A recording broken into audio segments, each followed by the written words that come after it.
Hey y'all, Miss Naylor here. We are going to be doing Logy, meaning the study of, on page 78 of your book. I want you to notice, first of all, that there's this dash right here before, and that is an indicator that Logy is only used as a suffix, so you only find it at the end of a word. It means study of.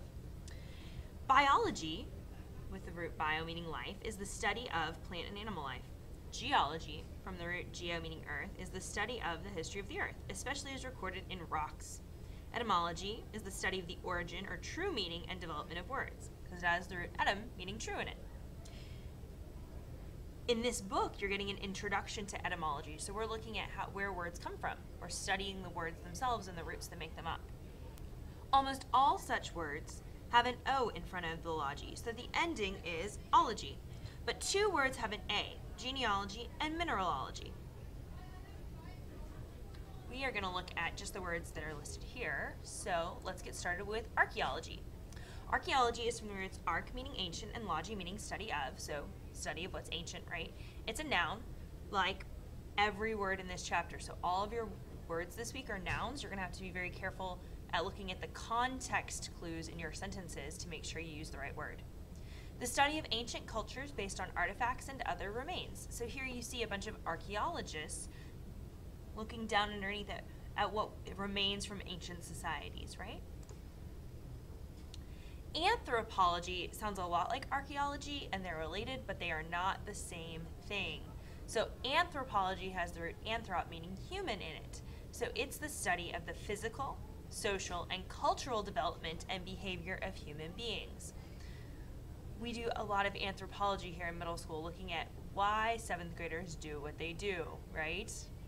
Let's take a look at this video from Oxford. All right, I skipped us ahead a little bit. This is what we've got.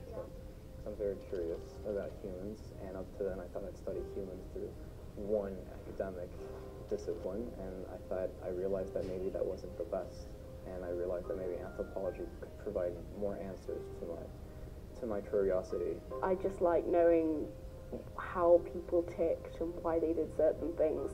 So the approach of anthropology really seduced me very quickly, and I decided to change everything. So they're talking about why they've chosen anthropology, the study of people, right? So who we are, where we come from, why we do the things that we do. Ecology, from the roots eco meaning home and logy meaning the study of, is the study of the relationship between organisms and their environment, or home. And I chose a picture of, here's Britt with those horses we were talking about, and here's the prairie.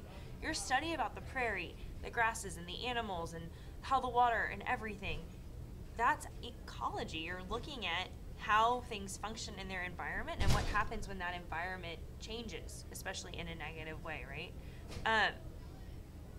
You've also been working on that with your ecology project, where you had your communities that you were building in science class. Our next word is embryology. It is a noun. It is the study of the formation and development of embryos. So it doesn't have another root. You'll notice it's just logy, but the word embryo is in there. So literally embryology, embryo here, and logy, the study of the embryo. And here, this is the human embryos, right? So at 26 days, that's what a baby looks like inside the womb. And at 44 days, that's what it looks like inside the womb. And then this is at 56 days. Etymology, from the roots en meaning in, tom meaning to cut, and logy. It's the study of insects, and you're saying, Miss Naylor, how is that in to cut study of take us to insects? Well, it's because insects have bodies that are made up of multiple parts. So that's kind of how we get that, right? Let's go ahead and jump ahead to our video.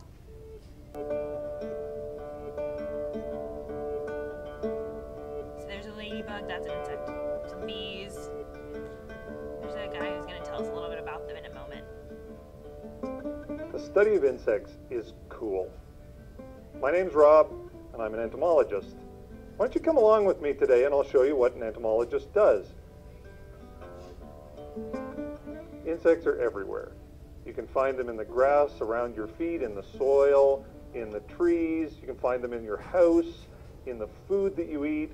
That doesn't creep you out at all, right? Just kidding. All right, so he studies entomology, insects.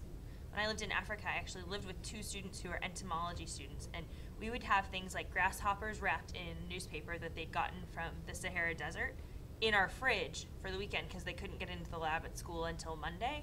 So they'd come back from their trip. I'd wake up on Monday morning to a fridge full of insects because that helped them go to sleep until they, and make them easy to transport and everything until they could get back to the lab to study them. Crazy, right? All right, etymology sounds a lot like entomology, but they are not the same at all.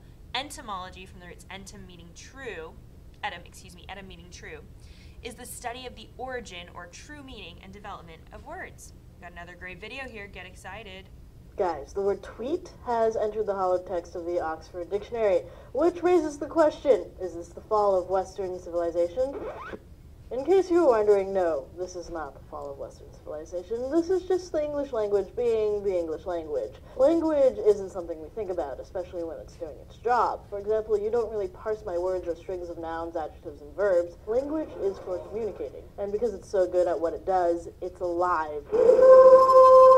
Nouns have a tendency to give birth to verbs over time, and individual words can have their own origin stories. Since this is the internet, let's start with something cute. Lemurs. The word lemur actually comes from the Latin lemurus, side note, I don't know if I'm pronouncing that right, which refer to the specters of the restless dead. Cute and spooky. And speaking of spooky, we've been... And we'll stop there. So she was talking about the etymology of the word lemur, where it came from. It came from a word that meant that, like, essentially described how lemurs look, right? Kind of cool. If you think words are interesting, you should totally get into etymology. It's kind of fun. All right. Oh, and plus we're doing etymology right now, in case you didn't know. Geology, from the roots geo meaning earth and logy meaning study of the history of the earth, especially as recorded in rocks. So you'll see here, this is like a geode or something cool like that. And a geologist would know. I don't. I'm not a geologist. And then you see here all these layers of rock, right? So that's one of the things that geologists look at. They look at the layers of rock to help us understand how the earth was formed and all of the different changes that have happened over time. Meteorology, from the roots meteora, meaning things in the air, is the study of the atmosphere, oops, typo, sorry guys, especially weather and weather conditions. Working at the Weather Channel is fun. Everybody loves the weather. You have so many meteorologists that are so excited about the weather. There's so much expertise in that one space. Every day you feel a little bit humbled. It's been a great ride ever since I started back in 1986. If you're a weather junkie, it's the ultimate place to work. It's a lot of fun. It's exciting. It's great to be around. I still have to pinch myself. Okay, so they're not talking a whole lot about what they do, but it is kind of cool to see them in their workspace. So meteorologists don't just stand on the TV and show you like, oh, it's going to be 72 today. They know all about wind patterns and how temperatures, when different fronts meet, how it changes what's going to happen with the weather and all kinds of stuff. And so they study that, and they have to make some really educated guesses and some informed decisions about, well, based on this happening and we think that this is going to come this far, this fast, then this is what should end up happening. It's really kind of cool. Ornithology, from the roots ornith meaning bird and logy meaning study of, is the branch of zoology dealing with birds, right? So people who go out and look at birds and how they travel and migration patterns and all kinds of stuff. So here are some cute birds. Yay. And last but not least, psychology, from the roots psych meaning mind and logy meaning study of the mental processes and behaviors. So of course we always think of a psychologist as someone who you talk to when you need some feedback on things, right? But they also do really interesting studies. So here you've got like a focus group who's being asked questions or presented with scenarios, and they learn a lot about how we as people make decisions and stuff, right? That is quite a few words and roots. I want you to keep in mind the most important thing this week is knowing those roots, because if you know the roots, you can figure out what the words mean. They're all nouns, and some of them sound kind of similar. So you have to be able to break them down into the roots to know which one's which, okay? Make sure you get your exercises and your Kia done. Best of luck.